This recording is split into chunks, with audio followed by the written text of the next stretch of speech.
Hello everyone, it's me, and today let's find the golden ticket together. Let's go.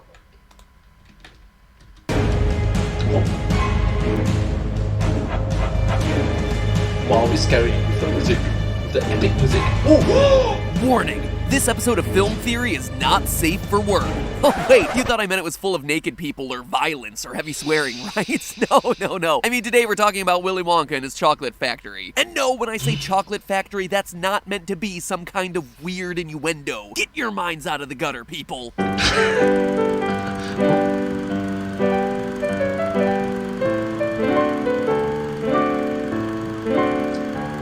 The film theory.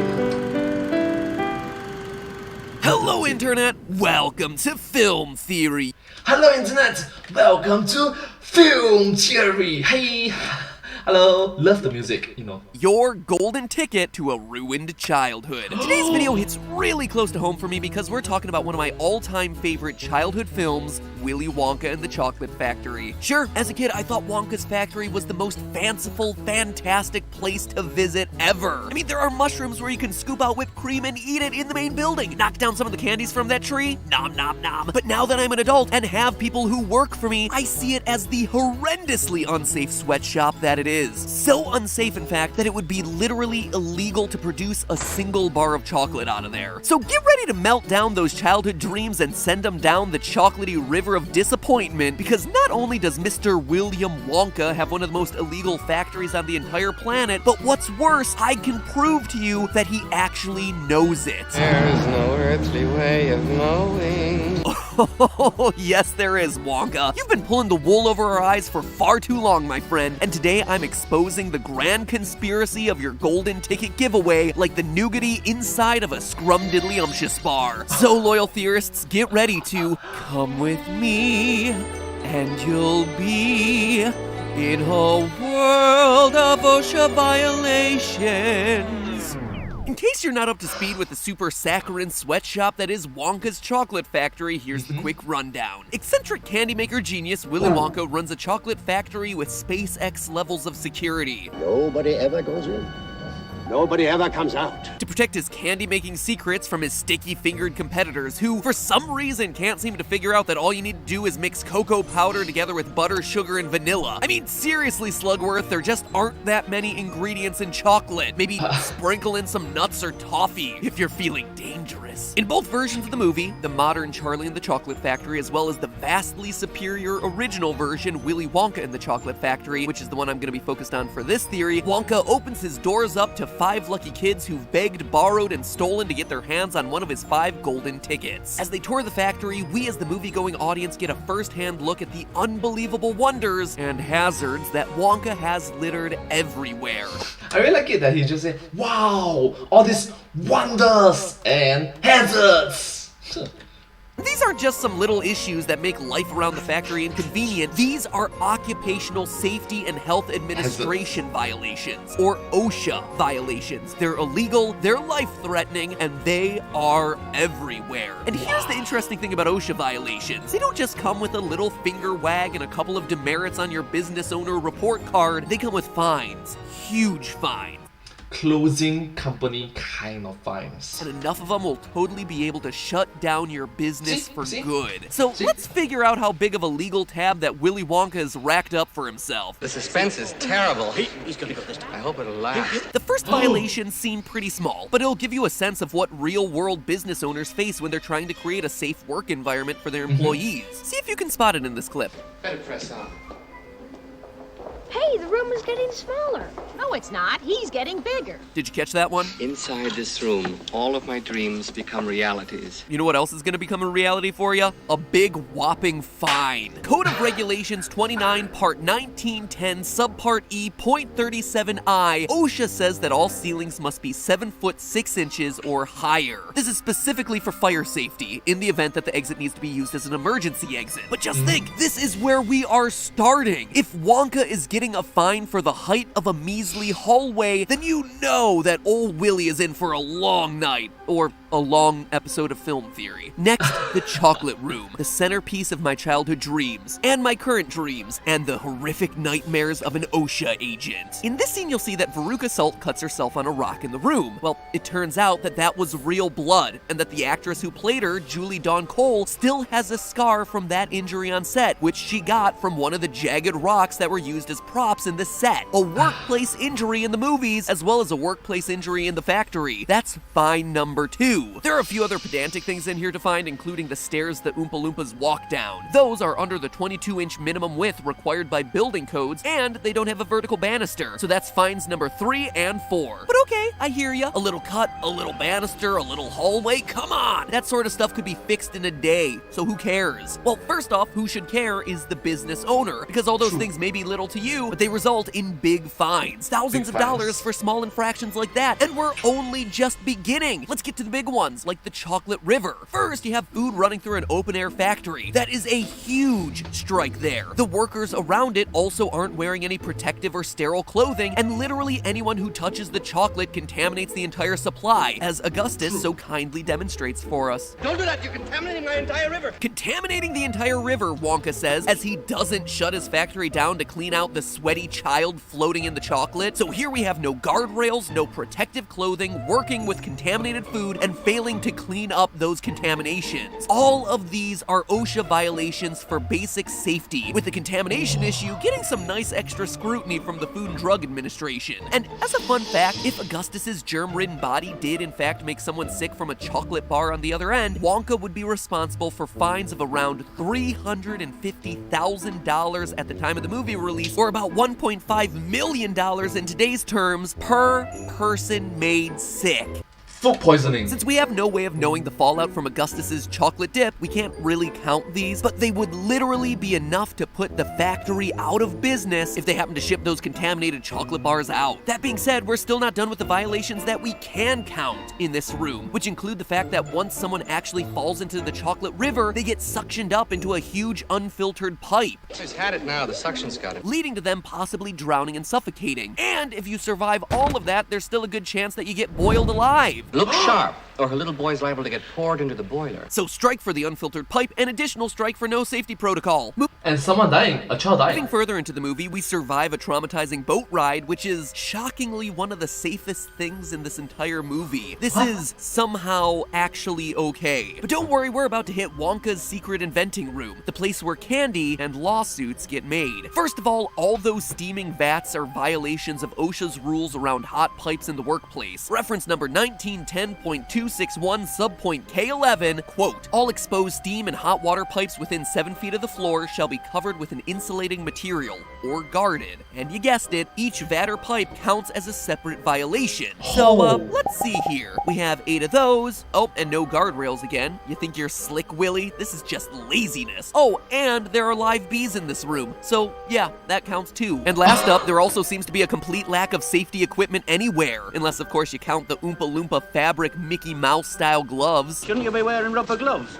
You'll have the health inspectors after you, you know that, don't you? Right you are, Mr. Salt. You would have made a good film theorist. OSHA Code 1910.132A requires that, quote, protective equipment including personal protective equipment for eyes, face, head, and extremities is provided, used, and maintained in any situation involving food or chemicals. And we know plenty of chemicals being used in this room are, A lot of food and a lot of chemicals in the movie. well, to put it lightly, hazardous. Violet, you're turning violet, Violet! The next workplace hazard is in the fizzy lifting drink room, where Charlie and Grandpa Joe float away and almost get themselves chopped to bits by the fan blades at the top of the room. Stay away from it, Charlie, it'll chop us to bits! Like he just said. Now, here's the thing. A fan at the top of a room this tall isn't a violation, but OSHA would still be able to book Wonka for negligence in making the room with the deadly ceiling the same room with the soda that makes you float. If you read the book the movie's based on, Wonka even mentions that a few Oompa Loompas that they didn't tie down floated off into the blue, but we're just gonna let those slide because we're focused on the on-screen versions. But still, you're an awful person, Willy Wonka. Moving right along, we get to see Veruca's shining moment with the golden geese, where she racks up a jackpot of fines. You see all those boxes crashing down on the Oompa Loompas? Well, that's right, OSHA has regulations against stacking boxes too high. In fact, anything stacked over 5 feet has to be secured so it doesn't fall over, like you see right here in this scene. So we get ourselves a strike for every single tall stack that you see in the room. Conservatively, I'm gonna say that's about 13. Then of course we have the famous moment where Veruca stands on the egg decatur and falls down the garbage chute into the furnace. I want it now!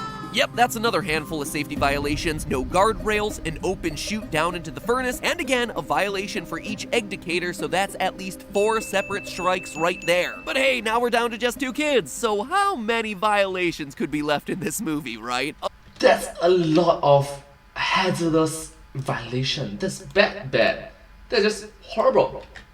Oh, so many. Let's start with what happens when you cover people in soap and send them through a car wash. Exposing people to chemicals, including most soaps like dishwashing detergents, is an OSHA violation in the highest amounts. And they're also on a moving vehicle with no seatbelts, so that's a strike for everyone. Also, as a fun side note, these violations actually also happened in real life during the shooting of this very scene where they covered everyone in soap. The entire cast puffed up from all that detergent irritation. It took days of medical treatment for the cast to return to normal and return to set. So yeah, there are actually reasons for all these stupid rules being in place. Go figure. Last up on our tour, we start mixing food violations with electricity. What could possibly go wrong there? Well, even though they do have safety equipment and no exposure to chemicals, unfortunately Wonka's still getting himself an infraction for violating the Occupational Exposure to Hazardous Chemicals in Laboratory standard. Reference 29 CFR 1910.1450, which specifically covers labs where this sort of research and development takes place. Allowing a small boy to be able to operate a massive ray gun with no safety protocol in place, that's a strike. And seriously, Wonka, guard rails. Guard rails are gonna go a long way here. So are we done with this death trap yet? Almost. Even though our tour of the factory ends, we get one more bonus strike thrown in for good measure with our visit to the Great Glass Elevator. It's an elevator. It's a Wonkavator. Which has nothing to stop it from crashing straight through the glass roof of the factory. But this roof is made of glass. It'll shatter in 1,000 pieces. We'll be cut to ribbons. So let's just slap on an extra violation, or 3, for everyone in that elevator. Wonkavator. And with that, our grand total comes to 60 OSHA violations. And that's just what you can see in the movie. 60 is very conservative. Now, like I Very minimum. said at the beginning of this episode, Wonka better be selling the heck out of those chocolate bars, because every one of those violations comes with a fine. But now, of course, we come to the real question. How much are those fines gonna cost? Well, according to OSHA, quote, any employer who willfully or repeatedly violates the requirements of this act may be assessed a civil penalty of not more than $70,000 for each violation, but not less than $5,000 for each willful violation, end quote. And it's important to mention that these are the guidelines from 1971 when the original Wonka movie came out and was set. In today's numbers, that's about $31,000 to $436,000 per individual violation. At lowest, Wonka is looking at a $1.86 million price tag, and at highest, he's shelling out a whopping $26.1 million in today's dollars. Literally multi-million dollars. Again, just from the 60 OSHA violations that we see in the 6, 7, 8 rooms that he tours us through. Now, obviously a range of $5,000 to $70,000 is huge. What determines which end of the spectrum you fall on is your past history and whether it seems like you as a business owner just made a mistake or whether you really don't care about the safety of your workplace. It's just, which one? Is it careless negligence or purposeful negligence? Which one is it? So would OSHA have pity on Willy Wonka? No. The short answer is definitely not. They factor in things like the seriousness of the violation, which in our case includes violations like child-sized pipes to a boiler room in the furnace, as well as exposing children and workers to chemicals that turn them into blueberries. Also, a small business is likely to get off the hook much easier than a multinational chocolate mega factory. So Yes, multinational mega factory. Wonka has no case to plead here because he ships to literally every continent. We see it in the golden ticket coverage. And when it comes to showing a good faith effort to keep things safe, well, let's just say that Wonka has a bad track record there too. He's not even good at pretending. Stop, don't come back. Help. Police. Murder. In conclusion, Mr. Wonka, we film theorist OSHA investigators find you guilty on every count. And let's face it, probably dozens more that we don't see in your 90-minute movie. You, sir, are looking squarely in the eye of that $26.1 million fine, or $4.2 million in 1971 terms. And put you behind a cell because you are a horrible person. And if you all watching at home right now think that's bad, I'm not even done. You see, the thing about safety inspectors is that they don't just show up once, fine you, and then leave. When you get fined, you're also given an order to fix whatever issues the inspector discovered. When the inspector returns, if they find that you still haven't fixed the problems, then you get fined again. This is called the failure to abate, and that results in its own fine. You pay the same fines again for every single day that your factory wasn't in compliance. So 4.2 million inflation-adjusted dollars isn't just a one-time fee, it's how much Mr. Wonka would be paying per day for as long as all those issues go unfixed. That's 182 million inflation-adjusted dollars per week, and $9.5 billion for a year of non-compliance. For comparison, Hershey's current revenues are about $7.421 billion per year, which would put Willy Wonka's factory in complete bankruptcy in a matter of months. But, and here's the biggest but of them all, my friends, this is no surprise to Willy Wonka. No, in fact, he knows about all these violations better than anyone. You see, the Occupational Safety and Health Act, the legislation that created OSHA in the first place, was passed in 1970. It took effect in 1971, the exact same year that Willy Wonka and the Chocolate Factory is set and the year that it hit theaters. With the establishment of OSHA laws in 1970, Willy Wonka realized pretty fast that his factory wasn't long for this world given the way he runs it and how dangerous it is to everyone inside. So Wonka's decision to open his factory to 5 lucky children, a decision that seems to come out of nowhere in the movie. Willy Wonka's opening his factory. He's gonna let people in. No way! Don't tell me that he purposely want to sabotage. No. You sure? Isn't actually motivated by a desire to do good or even pass his love of chocolate and candy making secrets on like a legacy. No, it's to offload this dumpster fire of a business onto one poor, vulnerable, unsuspecting child before Wonka himself is hit with all these fines. I had to find a child. Charlie, who comes out of destitution and thinks he's hit the lottery with his golden ticket, believes he's inheriting Wonka's fortune. But the truth is that he's actually inheriting Willy Wonka's massive legal trouble and billions of dollars of debt. A literal living nightmare. What the? That's horrible. He's not the most pure of heart or the nicest or whatever. He's just the biggest chump and the child in the most desperate situation that Wonka can prey on to escape OSHA and a lifetime of corporate debt. But hey, that's just a theory. A film theory. And I know that it's a little disappointing that all our candy-coated dreams have been destroyed by this episode, but if you're looking for a much sweeter deal than just 5 golden tickets, well then check out our partner for today's episode, Dollar Shave Club. Yes, I already use the razors. You've heard me talk about them and you already know that those things are great. But those aren't gonna keep your body from stinking up the great glass elevator, or they're not gonna get your mouth clean after eating one too many scrumdiddlyumptious bars. And that's why Dollar Shave Club is no longer just the Shave Club. They've expanded to everything from toothpaste to hairstyling products. So you know that you're gonna be looking and feeling your best, whether you're being blown up like a blueberry or sucked away to a boiler room. They should rebrand themselves as the Dollar Look Good Feel Good Club. Anyway, just imagine if these children had used one of their great products. If Augustus had just used that smooth as silk shaving butter, then shoom! He's not getting stuck in that pipe. He's shooting through that thing like a rocket. Buttery smooth like a baby's bottom. And tell you what, Veruca's gonna have herself a mess down below after her brush with a boiler room of death. Well, she can take care of that mess in one wipe with the Dollar Shave Club One Wipe Charlie Butt Wipes. And here's the best part, you don't need to be a spoiled rich kid to afford it. So don't be a Veruca, join the club for only $5 at dollarshaveclub.com/filmtheory. FILMTHEORY. Or, just save yourself the trouble and click the link in the top line of the description. New members are getting their first month of the Daily Essentials Starter Kit for only $5. So you can try out a lot of the new products that I just mentioned, see how cool they are, and decide which ones are the ones that you want to keep showing up conveniently at your door every month. If only everything in life were that sweet. Remember, that's dollarshaveclub.com/film theory. Click the link below and you've got yourself a golden ticket to personal hygiene. Click it now.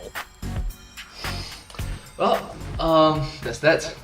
Thank you so much for watching this video together with me. I know that this video is very long, but, well, I sincerely appreciate all of your support for and encouragement for our work. Thank you so much. I hope that you find this video you learn a lot. It's quite unique and special. And yeah, if you do like this video, please remember to like, share and subscribe to my channel and comment down below if you have anything to share with us. Don't forget to follow my channel and sincerely appreciate all of the support and encouragement for my work. Thank you so much. It's very motivating and uplifting with all the positivity and wholesomeness. And I hope to see you in my next video. But hey, that's just a theory. A film theory and cut.